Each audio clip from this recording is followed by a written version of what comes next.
Have you ever wondered what shaped Adolf Hitler, the man who brought the world to its knees? Our journey begins in the late 19th century in the small town of Braunau am Inn, nestled on the Austrian-German border.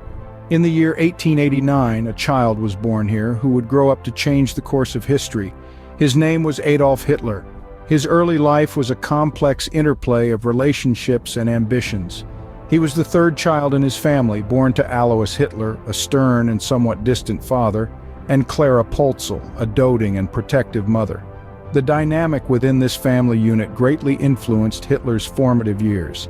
His father, Alois, was a hard man, a civil servant who dreamed of his son following in his footsteps. He was often at odds with young Adolf, whose heart was set on a different path. Young Adolf nurtured a passion for German nationalism, an interest kindled by the popular pan-German movements of his time, but his true love lay in the arts. Adolf was a dreamer, a child with a vivid imagination and a flair for sketching. He dreamed of becoming an artist, a dream that his father vehemently opposed. Alois wanted Adolf to be practical, to find a steady job and lead a quiet life. But Adolf's heart was elsewhere, in the swirls of paint and the lines of a sketch. These early conflicts and tensions between a young boy's dreams and a father's expectations, between passion and practicality, became the crucible in which Adolf Hitler's character was formed. The struggle, the rebellion, and the unfulfilled dreams of his early life all played a part in shaping the man he would become. So, a young Hitler was a dreamer with aspirations of becoming an artist, but fate had other plans. Hitler's life took a dramatic turn with the outbreak of World War I, but how? In the year 1914, the world was thrust into the brutal reality of World War I. Young Adolf Hitler, then a struggling artist, found himself swept up in the tide of nationalism washing over Germany. He volunteered for the Bavarian army and served as a corporal, a role that would forever change the course of his life and indeed history itself. In the trenches, amidst the stench of death and the deafening roars of artillery, Hitler discovered a sense of purpose. He was decorated for bravery, but the war was not just a test of physical mettle. It was in these trenches that Hitler's political ideology began to take shape. He saw the war as a struggle for German survival, fueling his deep-seated patriotism and his belief in the racial superiority of the Germanic people. When the guns fell silent in 1918, Germany was on the losing side. The Treaty of Versailles, which formally ended the war, was seen by many Germans, including Hitler, as a humiliating betrayal. The terms of the treaty were harsh and punitive, stripping Germany of its territories, imposing crippling reparations, and forcing it to accept full responsibility for the war. Hitler was bitter. He felt that Germany had been stabbed in the back by its own leaders, a notion that stoked his burgeoning resentment. This resentment, born out of the ashes of World War I, became the bedrock of Hitler's political career. He began to see himself as the savior of Germany, the one who could restore its lost glory and exact revenge on those he blamed for its downfall. World War I was more than just a turning point in Hitler's life. It was the crucible in which his dangerous ideology was forged, an ideology that would later plunge the world into another devastating war.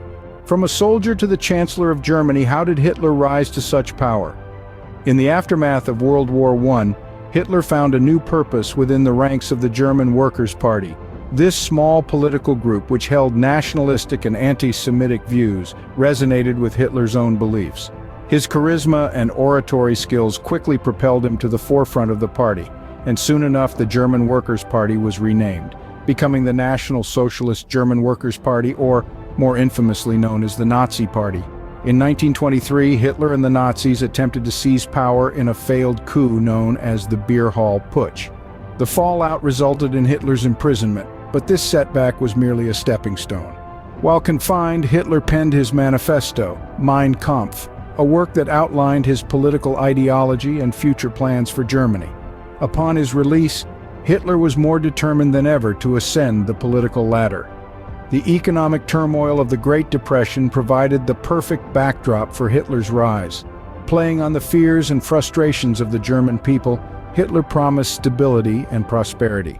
His impassioned speeches and charismatic persona drew in the masses, and by 1933 he had maneuvered his way into the position of Chancellor. Once in power, Hitler quickly consolidated his rule. He implemented policies that suppressed dissent and opposition, effectively establishing a totalitarian regime. Hitler's rise was marked by political cunning, manipulative rhetoric, and an unshakable belief in his own destiny. His ascension to power was a testament to his ability to exploit the conditions of his time and manipulate the sentiments of the masses. And thus, Hitler, the once aspiring artist, ascended to a position where he could influence an entire nation. This rise to power marked the birth of a dictator, the beginning of a reign that would leave an indelible mark on history. Hitler's reign brought about one of the darkest periods in human history, but what exactly transpired during this era? World War II was a time of unprecedented horror and devastation, largely due to Hitler's aggressive foreign policies. Hitler harbored grand ambitions of a global empire, and he was prepared to enforce it with an iron fist. His policies were marked by aggression and expansionism, breaching the terms of the Treaty of Versailles, which had ended World War I. Hitler's Germany invaded Poland, sparking the second global conflict in less than 3 decades. However, the war was more than just territorial disputes and power struggles. It was also a time of systemic genocide, now known as the Holocaust. Hitler, driven by a twisted ideology of racial purity, set out to exterminate the Jewish population of Europe. 6 million Jews were brutally murdered under his regime, in concentration camps, ghettos, and mass execution sites. This was not warfare, it was industrial-scale murder, a chilling testament to the depths of human cruelty. Hitler's rule was a textbook example of totalitarianism. He held absolute power, controlling every aspect of German life. Propaganda was used to manipulate public opinion, while fear and intimidation kept dissenters in line. Hitler's secret police, the Gestapo, were notorious for their brutal tactics and lack of regard for basic human rights. Atrocities committed under Hitler's regime were not limited to the Holocaust.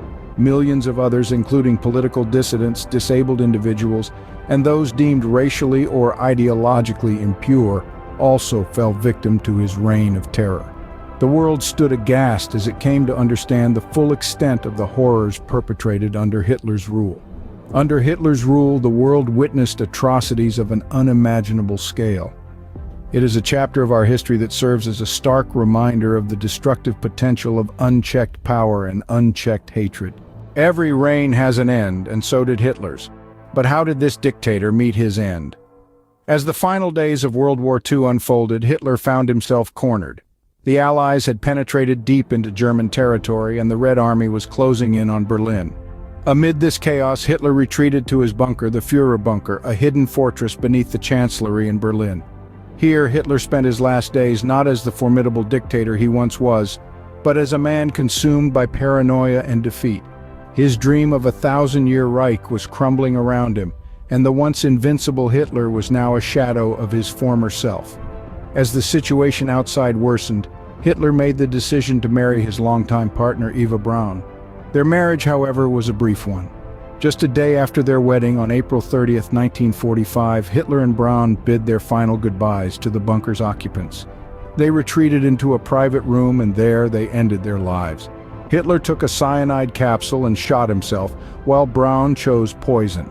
The news of Hitler's death spread like wildfire. It signaled the end of the Nazi regime, a reign of terror that had held the world in its grip for over a decade. The Allies celebrated their formidable adversary was no more.